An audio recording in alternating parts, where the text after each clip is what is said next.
পর্দায় প্রত্যেককে স্বাগত জানাচ্ছি। এই মুহূর্তে আপনাদের সাথে আমি রয়েছি অঙ্কিতা। চোখ রাখছি এই মুহূর্তের গুরুত্বপূর্ণ সংবাদের দিকে। প্রথমে চোখ রাখছি রাজ্যের খবরাখবরের দিকে। রাজ্যে নেশা কারবারের দুই মূল মাস্টারমাইন্ডকে অবশেষে পুলিশের জালে আটক করা হয়। গোয়ালাবস্তি এলাকা থেকে তাদেরকে আটক করা হয়েছে। জানা যায় গোপন খবরের ভিত্তিতে গোয়ালাবস্তি এলাকায় অভিযান চালানো হয়। সেখানে তিনজন নেশা কারবারির মধ্যে দেখা যায় যে দুজনকে সেখানে আটক করা হয়েছে। আগরতলা এনসিসি থানার পুলিশ সংবাদ মাধ্যমের মুখোমুখি হয়ে বিস্তারিত তুলে ধরেন। তবে সে বিষয়ে এনসিসি থানার ওসি প্রাচিত মালাকার কি বলছেন শোনাবো একবার।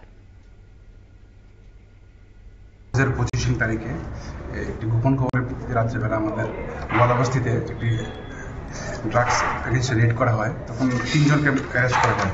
তখন দুজন লোক পালিয়ে যায়। এর মধ্যে একজন ছিল বাপি সরকার এবং রুম্য সরকার। তো তারা তখন থেকেই অ্যাবসকন্ডিং ছিল। তো তাদেরকে খুঁজে পাওয়া যাচ্ছে না, বাড়িঘরে ছিল না। এর মধ্যে বিভিন্ন রিপোর্ট তাদের বিরুদ্ধে আসছিল, বিভিন্ন সামাজিক কাজের সঙ্গে যুক্ত। তো গত 29 তারিখ আমরা বাপি সরকারকে অ্যারেস্ট করি এবং কোর্টে 3 দিনের রিমান্ড চেয়ে প্রেরণ করি। তো কোর্ট আমাদের 3 দিনের রিমান্ড এলাও করে। তো আজকে আবার তাকে 3 দিনের রিমান্ড শেষে কোর্টে প্রডিউস করা হবে এবং তার আপনারা শুনলেন ওসির বক্তব্য। অর্থাৎ নেশা কারবারিদের সন্ধানে যখন অভিযান চালানো হয় সেখান থেকে দুজন পালিয়ে যায় এবং একজনকে আটক করা হয়েছিল। তবে অবশেষে যে দুজন পালিয়ে গিয়েছিল তাদেরকে কিন্তু গ্রেফতার করা হয়। জানা গেছে তারা দুজনেই নেশা কারবারের সাথে ওতপ্রোতভাবে যুক্ত। এখন দেখার বিষয় তাদের বিরুদ্ধে কি পদক্ষেপ গ্রহণ করা হয়। নিয়ে নিচ্ছি ছোট্ট একটি বিজ্ঞাপন বিরতির সঙ্গে থাকুন।